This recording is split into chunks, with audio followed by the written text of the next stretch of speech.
advogado, né, em defesa da criança e adolescente vítima e acusada de atos de conflito com a lei. O que eu me defino melhor é como militante dos direitos humanos. Entendeu? Sou Marcelo Santa Cruz, militante dos direitos humanos e advogado. Comecei a minha atividade muito jovem, desde adolescente, na luta em defesa dos direitos humanos. E, especificamente, na questão da criança e do adolescente, nós participamos da Constituinte Popular, que é os movimentos organizados da sociedade participando da Constituinte de 1988. E nessa discussão tinha justamente as pessoas que trabalhavam a questão do direito da criança e do adolescente.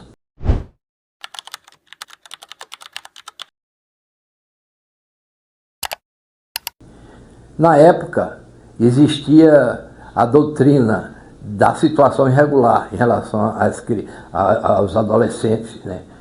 E foi justamente dentro dessa discussão que surgiu na Constituinte o artigo 227 da Constituição Federal, que é o fundamento do Estatuto da Criança e do Adolescente. Então, o Estatuto da Criança e do Adolescente se baseia na proteção integral dos direitos da criança e do adolescente, que se contrapõe à situação que estava no Código de Menores, que era da situação irregular.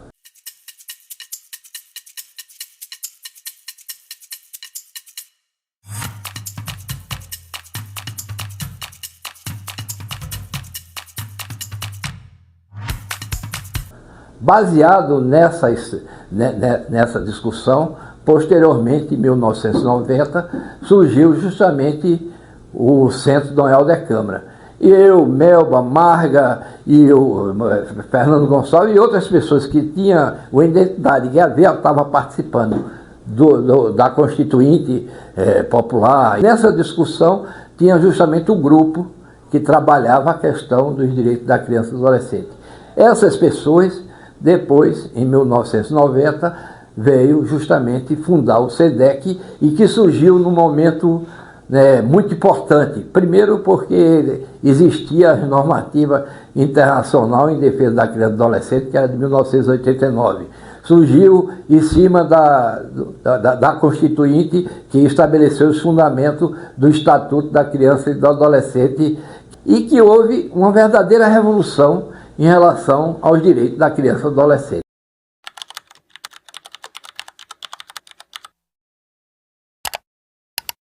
Primeiro, a criança passou a ser uma pessoa em desenvolvimento, garantindo todos os seus direitos, que é assegurado a uma pessoa adulta. A questão do processo legal, a questão de não ser punido de acordo com o Código Penal, mas de acordo com o Estatuto da Criança e do Adolescente, que prevê as medidas socioeducativas.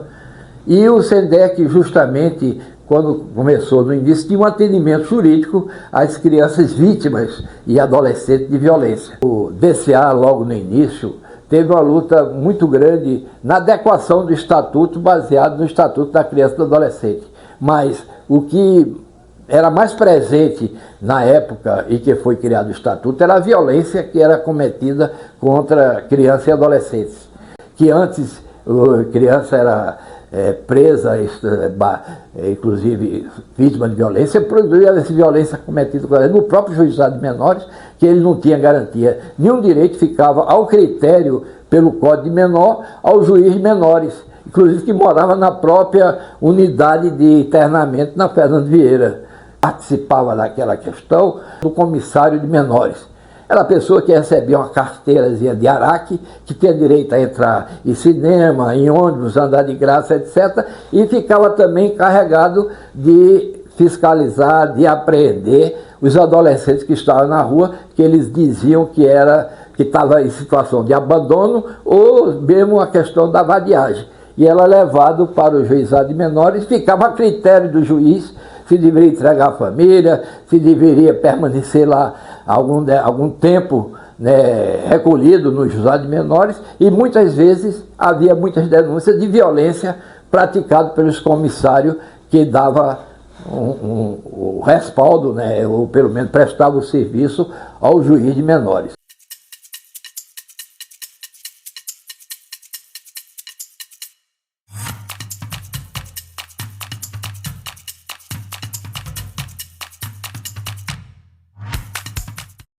polícia estava preparada, o Poder Judiciário, o Ministério Público, para tratar os adolescentes infratores e não aqueles adolescentes que estejam em conflito com a lei, mas que têm garantido seus direitos, né, a um processo legal, direito a advogado, e tratar a questão do adolescente, não só em relação ao adolescente que tenha cometido algum ato infracional, mas tratar a família também. É uma evolução que obedece à própria evolução dos direitos humanos, né? Os direitos civis e políticos, os direitos sociais e o direito à solidariedade.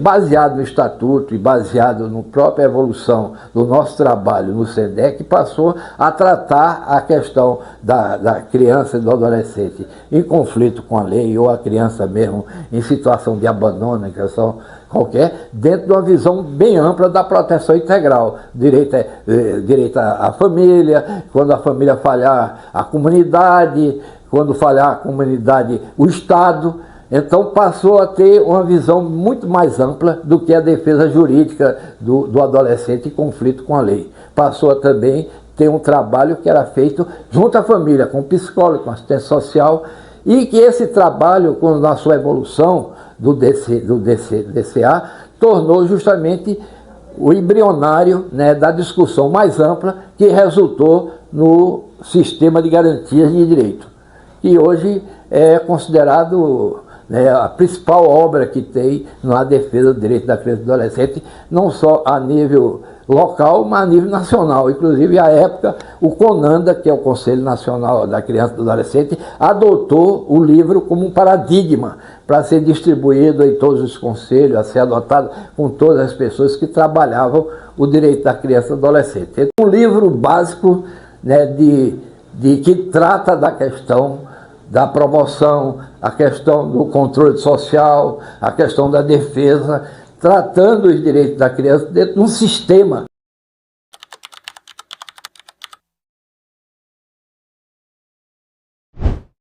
O SEDEC exerceu um papel importantíssimo na reestruturação dos papéis do Ministério Público, da Polícia, do Poder Judiciário e na questão do trato em relação à criança. O atendimento da criança e do adolescente no SEDEC, ele teve um desdobramento muito grande. No início era a questão da defesa jurídica contra a violência praticada contra a criança. Posteriormente evoluiu porque também começou a existir a Defensoria Pública, também com a preocupação do direito da criança e do adolescente, o próprio Ministério Público, que era obrigado a ter um advogado, né, em defesa da criança e do adolescente vítima, acusado de ato de conflito com a lei. E nessa questão, a gente começou a ter um atendimento muito grande. As pessoas, em vez de procurar a Defensoria, procuravam ao SEDEC, que era a unidade de referência, e a gente viu o seguinte, que a gente não tinha como atender, nem exercer um papel que caberia ao Estado. Então a gente passou a atender os casos emblemáticos, né, os casos, né, que de uma grande repercussão, inclusive porque não tinha estrutura para atender todas as crianças e adolescentes vítimas, no estado de Pernambuco, porque o SEDEC passou a ser uma entidade estadual. Tornou-se um momento totalmente impossível de fazer essa defesa. E nesse caso a gente fez um marco, vamos tratar somente os casos emblemáticos. Também o SEDEC passou a trabalhar, quer dizer, integrado com outras entidades que trabalhavam também com o direito da criança e adolescente. Então trabalhávamos com as entidades que faziam parte dos conselhos, aí o movimento Menino de Rua teve um papel muito importante. Depois surgiu os conselhos tutelares, a gente também trabalhava não só na formação dos conselheiros, mas também atendendo os casos que eram encaminhados pelos conselhos tutelares. Depois veio o Conselho de Direitos da Criança, também participou de toda a formação, e muitas vezes o SEDEC fez parte do próprio Conselho de Direitos da Criança e do Adolescente, não só a nível estadual, municipal, mas a nível nacional no CONANDA.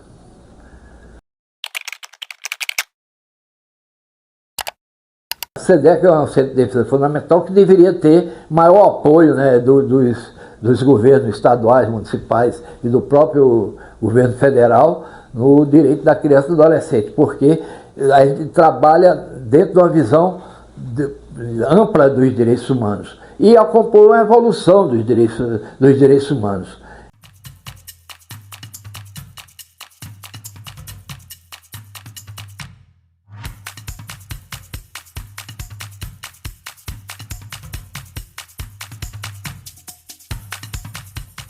A dignidade, a liberdade, o respeito, o direito à educação, o direito à moradia, o direito à saúde, isso tudo é assegurado às crianças e adolescentes e a qualquer outra pessoa, né? Apenas que criança e adolescente passou a ser um ser em desenvolvimento, sujeito de direitos.